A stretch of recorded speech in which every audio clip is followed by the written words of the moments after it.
Bueno, buenas tardes. Mi nombre es Laura Zaragoza, soy residente de primer año de bioquímica clínica, estoy rotando por el área de hemostasia y el Ateneo que voy a presentar hoy tiene como tema el rol del laboratorio en los nuevos tratamientos de hemofilia A. Como objetivo nos planteamos, o me planteé definir la hemofilia A y dar a conocer sus implicancias desde la perspectiva del laboratorio, abordar los nuevos tratamientos y evaluar las determinaciones que el laboratorio realiza para su monitoreo y finalmente definir el rol del laboratorio en hemofilia. Como ejes temáticos vamos a hablar de la hemofilia A, de los nuevos tratamientos para hemofilia A y del laboratorio, dentro de esto, toma de muestras y las determinaciones. Bueno, la hemofilia A se define como un desorden hemorrágico hereditario y congénito originado por mutaciones en el cromosoma X, caracterizado por la disminución o ausencia de la actividad funcional del factor 8. La prevalencia, según la Federación Mundial de Hemofilia, es de 25 por cada 100.000 nacidos vivos y de para todas las severidades, y para las hemofilias severas es de 10 cada 100.000 nacidos vivos. Bueno, esto es una analogía muy interesante que lo que hace es comparar la cascada de coagulación o el proceso de coagulación con una pila de dominó que están paradas una al lado de la otra. Y bueno, la falta de uno de esos factores evita que ese dominó continúe su curso, y eso evita que se produzca la coagulación. A nivel me gustó mucho la analogía, me pareció interesante. Bueno, entre el 40 y el 45% de los pacientes que padecen hemofilia A tienen como mutación una inversión en el intrón 22 del gen F8, que se encuentra ubicado en el brazo corto del cromosoma X.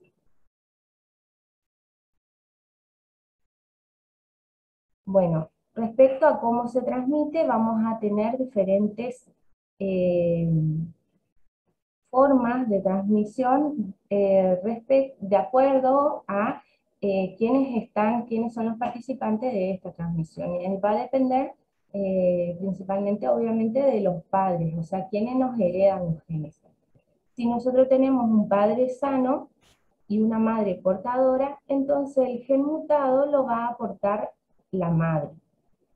En ese caso, podemos tener, en el caso de que sean varones, un hijo que sea hemofílico, debido a que el gen X, en este caso, se va a expresar en el varón, o sea, la mutación siempre se va a expresar en el varón.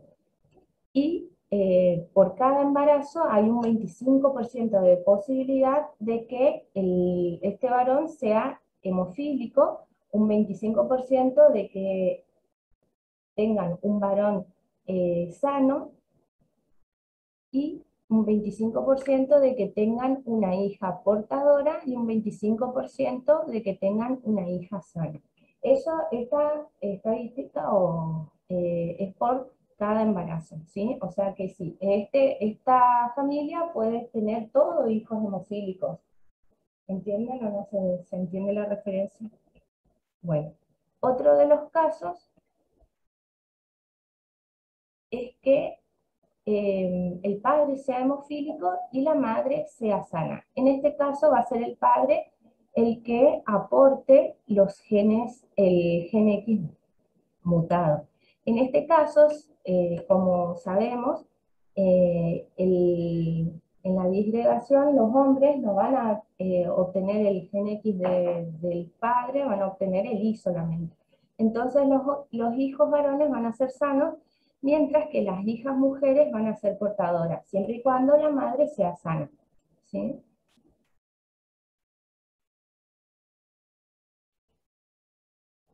El último de los casos es donde un padre sea hemofílico y una madre portadora.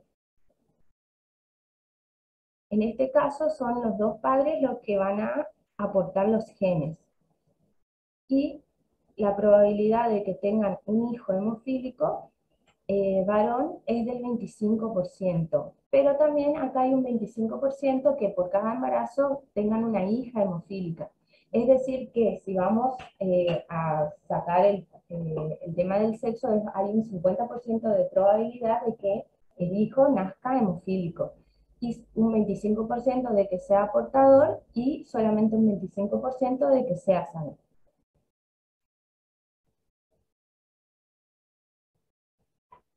Bueno, respecto al diagnóstico, el diagnóstico, en primera instancia, se realiza un diagnóstico que parte de la sintomatología del paciente, es decir, un diagnóstico clínico.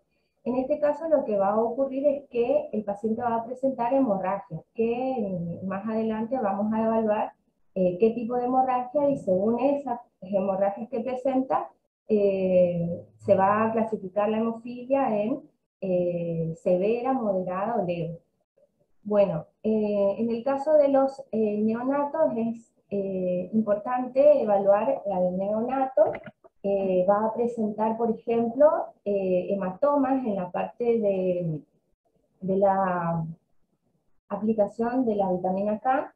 Después también si tuvo vacunas, que esas se las aplican en los primeros días de nacido, también en esas áreas puede presentar tanto hemorragia como hematomas. Y bueno, en ese caso es necesario poder evaluar la posibilidad de que ese paciente, de que ese recién nacido sea o no hemofílico. Después el niño, cuando son niños lactantes, es decir, menores a los 2 años, también eh, se puede percibir hematomas en la zona de glúteos, en la zona de rodillas, en las piernas. También pueden presentar hemorragias en articulaciones que se denominan hemartrosis.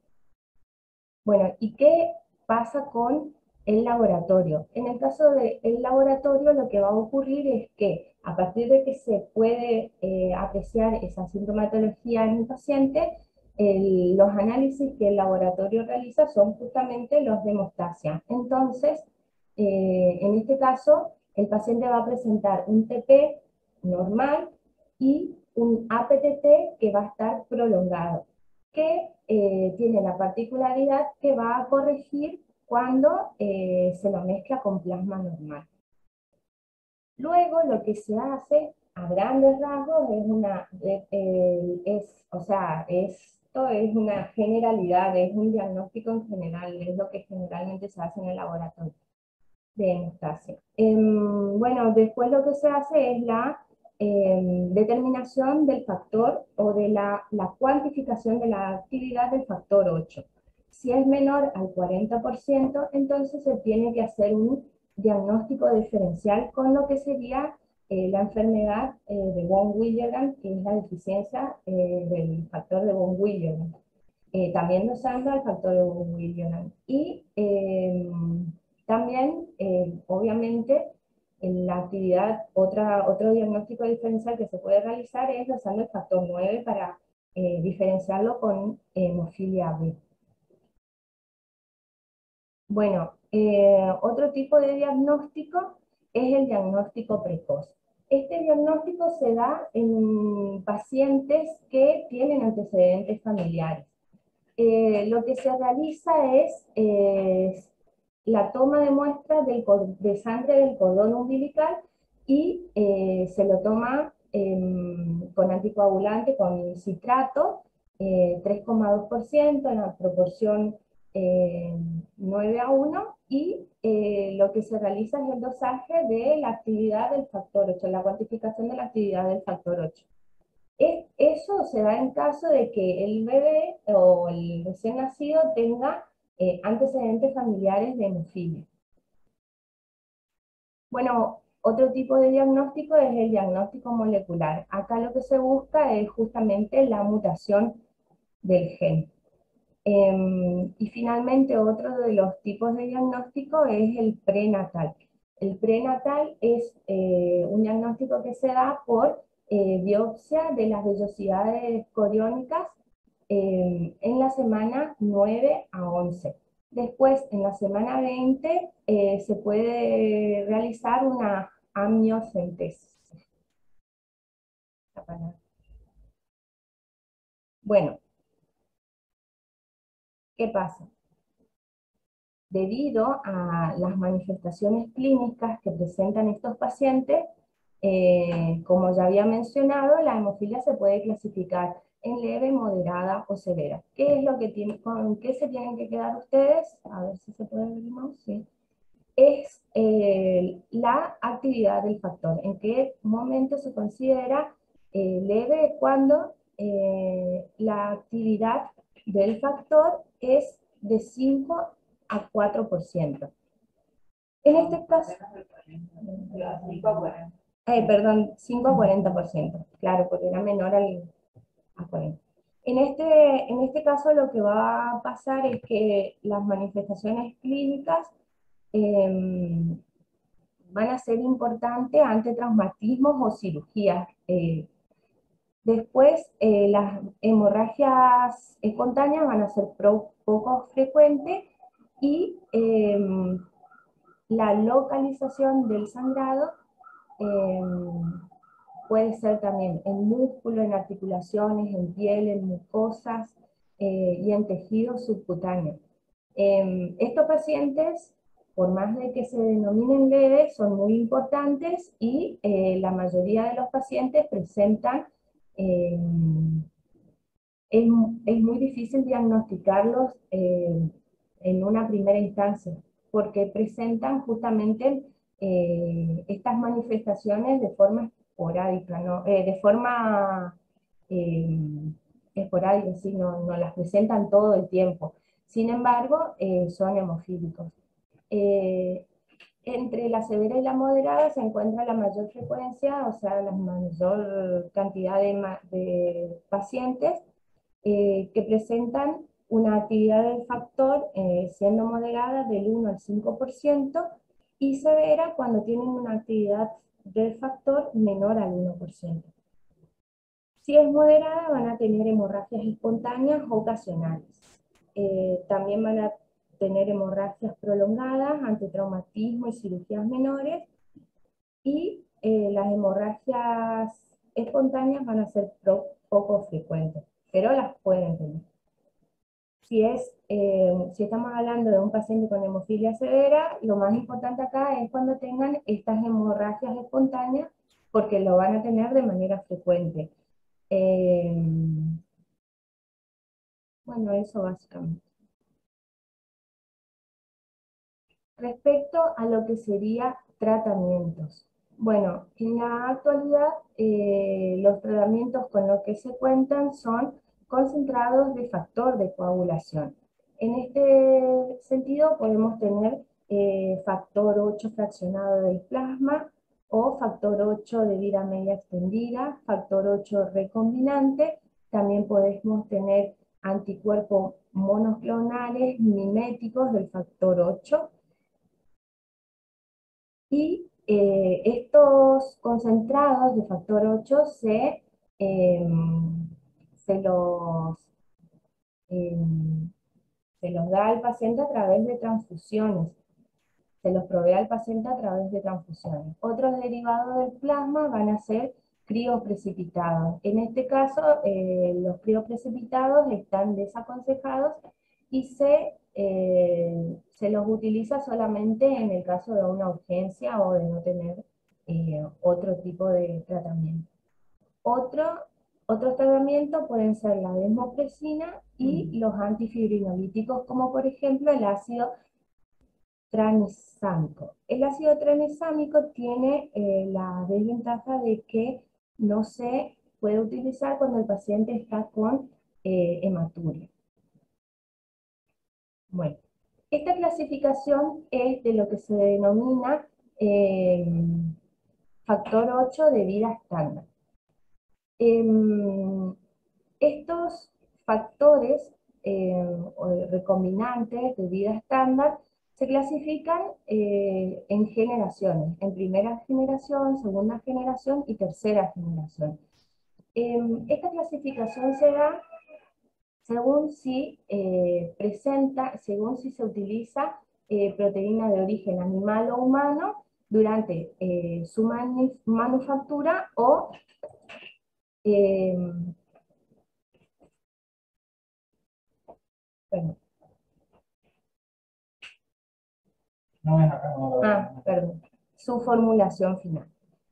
O sea, si, por ejemplo, los de primera generación, vamos a explicar un poco. Los de primera generación, durante su manufactura, sería en el cultivo celular, utilizan albúmina de suero bovino. Esa es una proteína de origen animal. Como estabilizador utilizan albúmina de origen humano. Bueno, esos serían los de primera generación.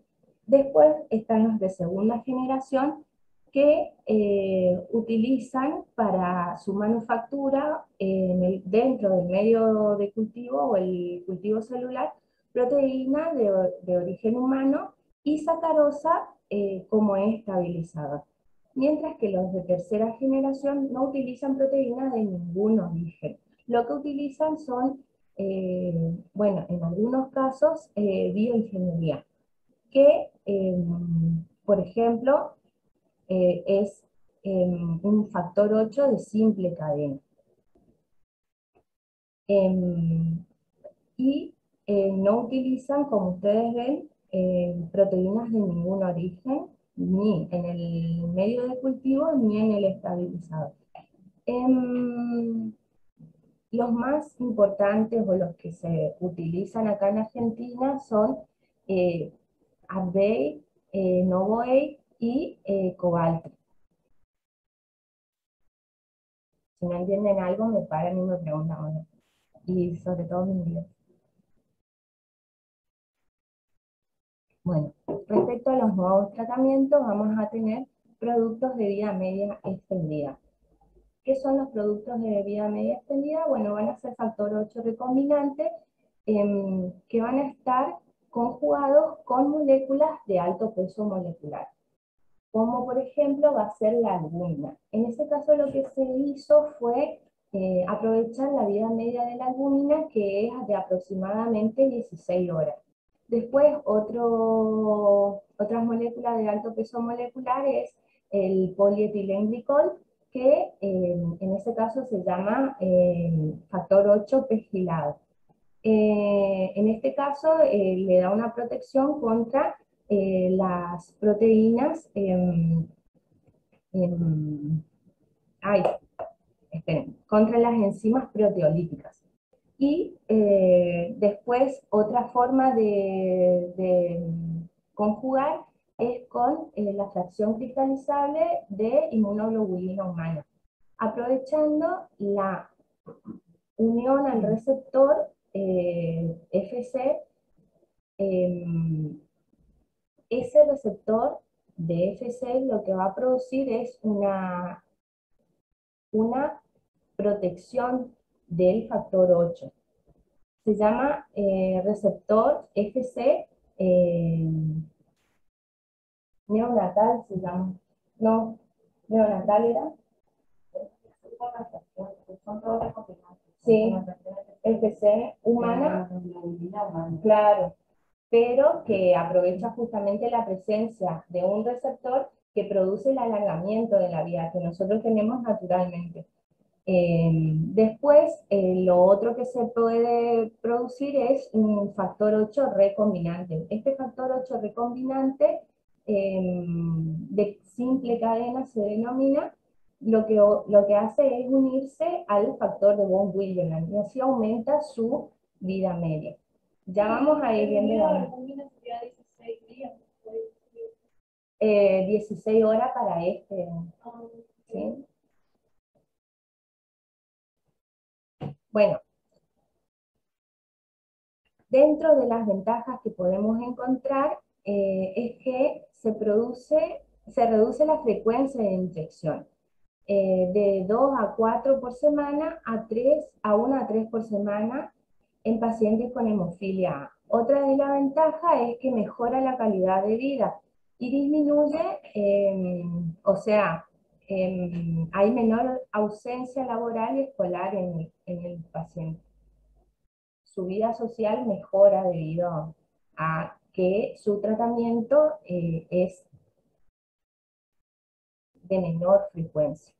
Bueno, después tenemos como desventaja que sigue siendo una medicación por vía endovenosa y que tiene un alto costo. Esta desventaja del alto costo es tan importante al punto de que todavía se siguen usando factores de vida media estándar porque justamente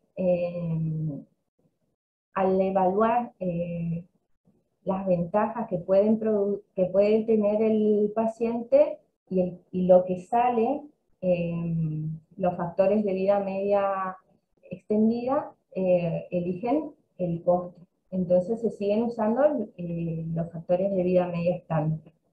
Y tanto los factores de vida media estándar como los factores de vida media extendida, lo que pueden producir es una inmunogenicidad, una respuesta del sistema inmune que eso lleva a producir anticuerpos contra el factor que uno le está administrando al paciente, o sea, el desarrollo de inhibidores. Bueno, como ejemplo, tenemos acá a diferentes marcas, bueno, en realidad, diferentes compañías, diferentes factores que van con diferentes marcas. Y lo otro que podemos ver en este cuadro son la vida media que tiene cada uno de estos factores. Y también lo más importante es qué tipo de conjugación tienen. Por ejemplo, este factor 8, que es de el octate, tiene como parte de su estructura a la fracción cristalizable. Después, Adinovate tiene polietilenglicol. Fíjense que la vida media es de 19 horas, de 14 a 16 horas. Este es un factor 8 recombinante, el de Astila, de simple cadena. ¿Sí? Después hay un pegilado, y todos tienen una vida media aproximadamente entre 14 y 19 horas. Bueno, respecto a lo que sería el rol de laboratorio, es que una vez que estos pacientes son sometidos a este tipo de tratamiento, y me refiero al de vida media extendida, también puede ser a los de vida media estándar, pero me voy a referir específicamente a los de vida media extendida, es el monitoreo o la monitorización del paciente, es decir, si el paciente está respondiendo a la terapia, cuál es la actividad del factor en ese caso. Para eso lo que se utilizan son ensayos de coagulación de una etapa, el más importante es el APTT. También vamos a utilizar el plasma deficiente en factor 8. Y otro tipo de ensayo se denomina ensayo cromogénico. Si bien los dos primeros son los más comunes o los que más se conocen, los ensayos cromogénicos también se aplican acá en este país y son bastante frecuentes. Y lo que voy a analizar acá es una comparación entre los de una etapa y los cromogénicos. Bueno, la toma de muestra, como ya sabrán, está constituida por tres pasos, en este caso la extracción, la centrifugación, la separación y conservación. Bueno, la extracción se hace por venopunción de venas del pliegue del codo idealmente, con un torniquete que no debe estar sujeto más de un minuto, porque si se pasa de ese tiempo, lo que podemos producir es alteraciones en las pruebas que estamos por realizar después. Luego se realiza una centrifugación que en este caso la centrifugación es muy importante porque, no, esperen. Luego de la extracción lo que se realiza es la toma de la muestra en un tubo citratado con citrato eh, al 3,9, 3,2, 3,2, 3,2, al 3,2% en una proporción de 9 en 1. Dice, esta reunión terminará en 10 minutos. Ahí está. Bueno, luego de eso, ¿qué vamos a obtener? Porque era importante esa parte, porque lo que vamos a obtener es plasma. Y la centrifugación se hace por duplicado. ¿Para qué se hace por duplicado? Para obtener plasma pobre en plaquetas, ¿sí? Y seguidamente se hace o la determinación dentro de las 4 horas, se lo conserva a 25 grados Celsius en, en, ¿eh? en ese tiempo, o lo próximo que se puede hacer es la separación y congelación. La temperatura de congelación es para poder conservarlo, es de menos 20 grados. Y luego se lo puede conservar por varios meses a menos 70 grados. Luego lo que se hace es una rápida descongelación y sí o sí hay que evitar la presencia de frío precipitados antes de hacer las determinaciones. Así que lo que se realiza es durante 5 minutos ponerlo a baño de 37 grados. Respecto a la PTT, bueno, el kit nos provee activadores. Esos activadores pueden ser, por ejemplo, caolín, ácido elágico, sílice y fosfolípidos. Eso es lo que sería el reactivo de APTT, el cual se incuba con la muestra en una misma proporción a 37 grados Celsius durante 5 minutos. Y luego lo que se produce es el agregado de el calcio, que es el que va a producir la activación de la cascada de coagulación. Y desde el momento que se agrega, en este caso el cloruro de calcio, vamos a encender el timer, vamos a disparar el timer y a partir de ahí vamos a tomar lo que sería el tiempo de APTT. Bueno, como ya sabrán, para método manual es de 27 a 37 segundos el valor de referencia, y para método automatizado es de 24 a 34 segundos. Con el plasma deficiente en factor, lo que se realiza es, se puede realizar una curva de calibración con un plasma que es un plasma estándar. Entonces, lo que se va a hacer es una dilución del plasma estándar con un plasma pobre en el factor o deficiente en el factor que que estamos por investigar, que en este caso sería el factor 8. Se hacen diferentes diluciones y se obtiene la curva de calibración. Para nosotros poder obtener la actividad del factor 8, perdón, para nosotros poder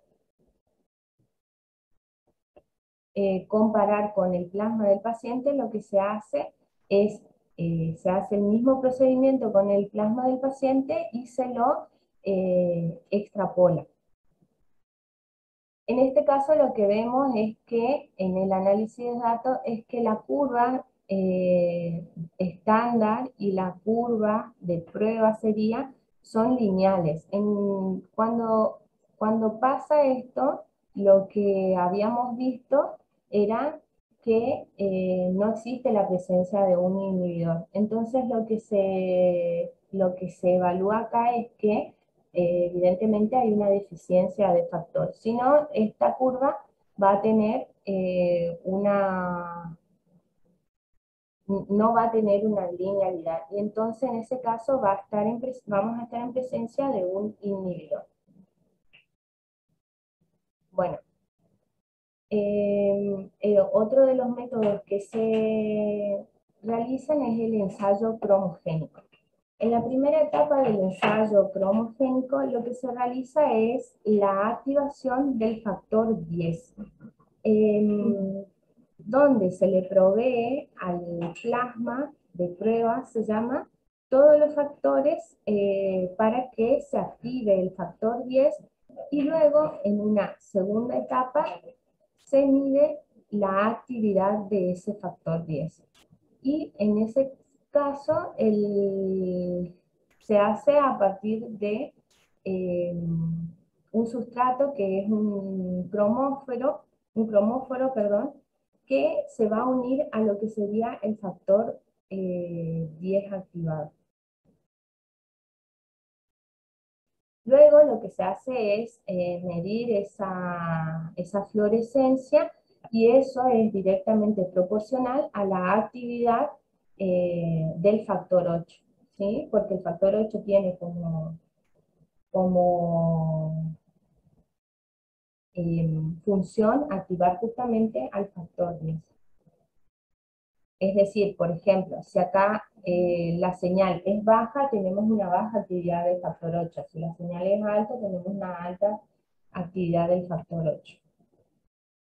Lo otro que se realizó fue una correlación en un estudio entre ensayos de una etapa y los cromogénicos. Bueno, esta es la parte, acá estamos adentrándonos en lo que sería el rol del laboratorio. Es decir, nosotros a partir de tener las diferentes determinaciones, tenemos que determinar si esas determinaciones arrojan valores comparables o no. Y lo que se vio es que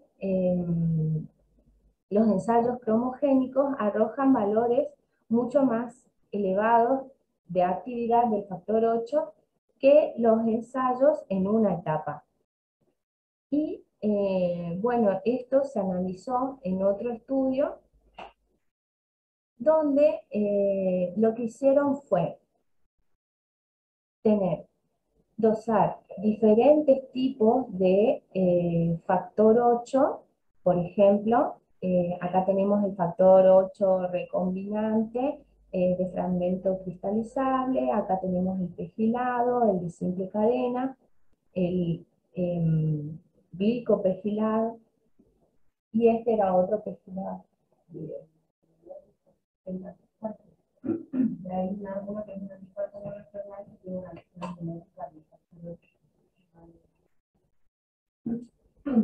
Que en este caso esto lo compararon con diferentes kits de APTT que se diferenciaban en el activador. Los activadores van a ser sílica, ácido elágico, caolín y ácido polifenólico. ¿Qué es lo que podemos analizar de esta tabla? Por ejemplo, en este caso, cuando el paciente se ha tratado con factor 8 recombinante de simple cadena, cada vez que vamos a hacer la determinación de este factor con estos kits que tienen sílica gel, van a dar valores, o en este estudio dieron valores subestimados, es decir, por debajo de lo que realmente era el valor real del factor.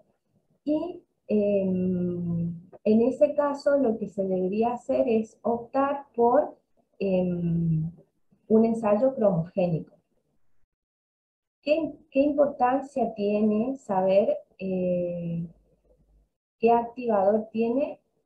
Bueno, ¿por qué? Porque nosotros comercialmente en el laboratorio tenemos kits eh, que utilizan estos activadores. Entonces, si nosotros conocemos cuál es la terapia que está utilizando el médico para tratar al paciente, vamos a poder darle o no un valor que sea representativo realmente de su realidad. Entonces, esa es la importancia de saber o del trabajo de comparación que hicieron. Estas determinaciones en una etapa son útiles para otro tipo de factores, como por ejemplo el pegilado. Si se dan cuenta, dependiendo de la marca, tuvo en la mayoría de los casos una correcta lectura de la actividad. ¿Sí? Bueno, en este caso lo que se evaluó era los ensayos cromogénicos. Y como ven, en todos los casos, excepto en el factor 8 de simple cadena, hubo una correcta eh, lectura o un correcto dosaje de la actividad del factor en cuestión, que podía ser cualquiera de estos. Entonces, en este caso también se concluye que se prefieren los ensayos cromogénicos a ensayos de una etapa. Bueno, como panorama global, vamos a ver los pros y contras de los ensayos cromogénicos y de coagulación en una etapa.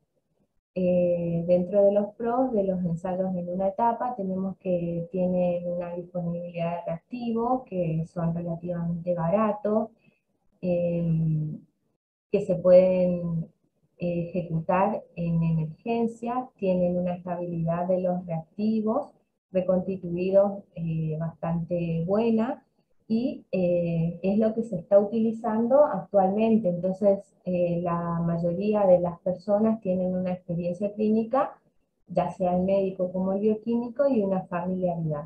Y dentro de lo que sería las contras es que, por ejemplo, se necesita plasma deficiente en factores, eh, que para obtener el plasma deficiente en factores lo que se utiliza son anticuerpos monoclonales que retienen al factor en cuestión. Entonces, esa parte del kit es bastante también cara y es difícil de obtenerla. Tienen reproducibilidad relativamente pobre, es decir, que ustedes van a encontrar valores bastante diferentes dependiendo del laboratorio, incluso del mismo operador.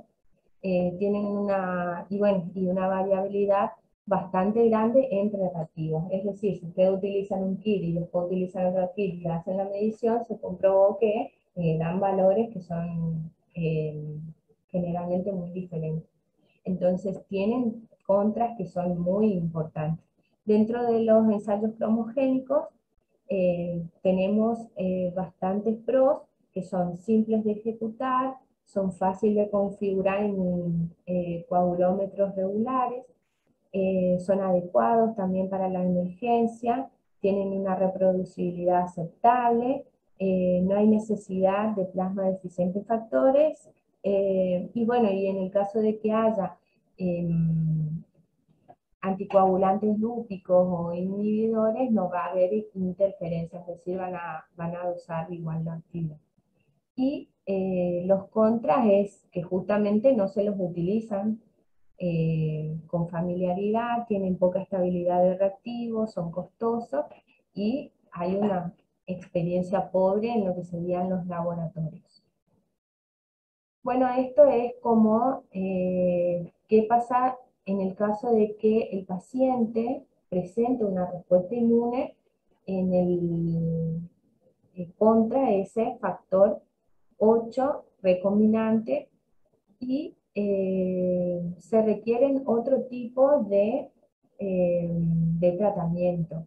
Se requieren agentes de derivación que se denominan bipaseantes, sí, o factor 7 recombinado.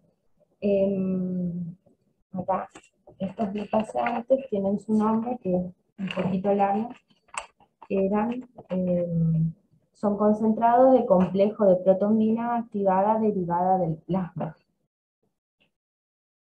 Bueno, en ese caso de que exista la presencia de inhibidores, en el laboratorio lo que se realiza es la cuantificación de esos inhibidores a partir de un ensayo que se denomina ensayo de Bethesda, clásico, puede ser clásico o modificado por Nichtmann. Bueno, lo otro que se realiza es la medición de la coagulación global mediante ensayos que van a ser la generación de trombina y la tromboelastrometría de sangre total. Estas dos determinaciones son en realidad una introducción a lo que se debería hacer, son métodos automatizados y no se lo utiliza generalmente en los laboratorios. Son las nuevas determinaciones que se realizan. Bueno, en el ensayo de Bethesda, lo que hace es producir, o lo que hace es cuantificar justamente la presencia de un inhibidor. Y se define como unidad de Bethesda a la cantidad de inhibidor en una muestra de plasma capaz de neutralizar el 50% de una unidad de actividad de factor 8 en plasma normal, luego de 2 horas de incubación a 37 grados Celsius. La incubación se realiza con imidazol como buffer y a un pH de 7. Y bueno, lo que se realiza es la medición de la actividad de un plasma control déficit en factor que, lo que se hace es poner en igual proporción tanto el plasma, en proporción 1:1, el plasma deficiente en factor como el plasma normal, y a ese plasma se lo considera como el 100% de actividad, es decir, a la actividad que nosotros dosamos, la actividad del factor que nosotros cuantificamos ahí, vamos a considerar el 50% de actividad. Y se lo enfrenta con la actividad del plasma de prueba, que vamos a incubar también a 37 grados con imidazol, en una proporción 1:1 con el plasma normal.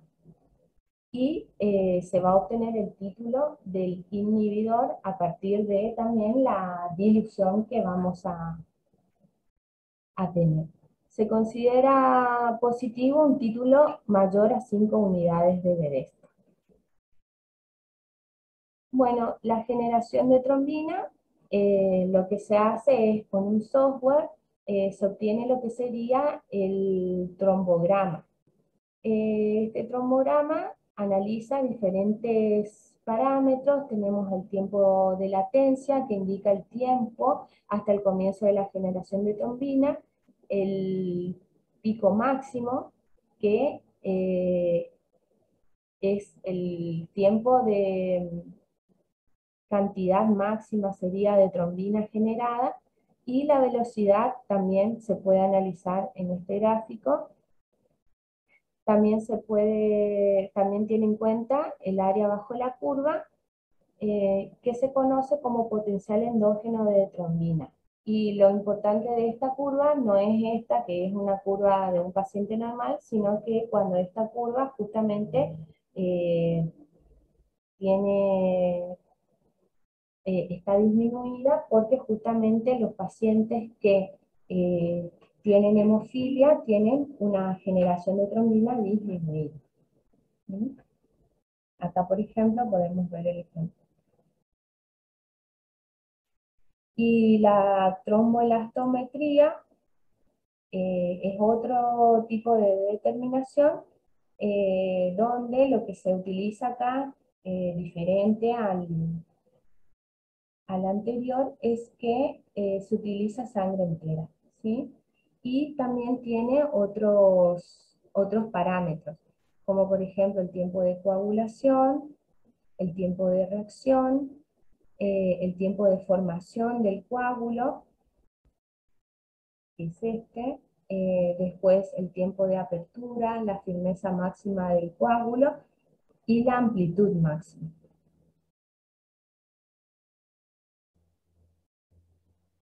Bueno, dentro de las conclusiones, la hemofilia es una entidad potencialmente mortal que afecta la calidad de vida de los pacientes y de aquellos que lo rodean. Es un reto diagnóstico que requiere constante indagación y actualización para que pueda ser tratada de manera efectiva.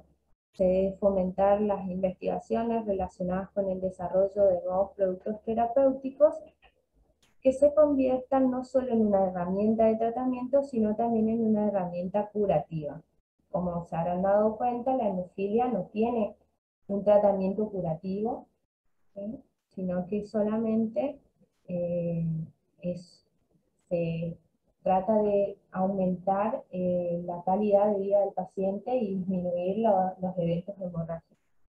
Bueno, los médicos tratantes de pacientes con hemofilia deben tener presente uno de los principales desafíos del tratamiento, que es el desarrollo de anticuerpos, los cuales neutralizan la acción de los factores de coagulación exógenos, haciendo ineficaz el tratamiento. Y el laboratorio de hemostasia es pieza fundamental en el diagnóstico. Acá nos introducimos dentro de lo que sería el rol del laboratorio.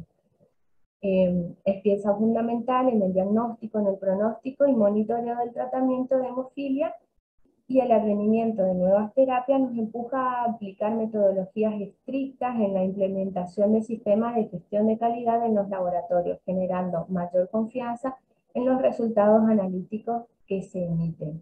Esto es muy importante porque nosotros, al darle un resultado al paciente, lo que estamos decidiendo es si ese paciente va a seguir recibiendo una terapia o no, si ese intervalo de transfusiones va a ser mayor o menor. Entonces es muy importante, afectamos directamente a la calidad de vida del paciente.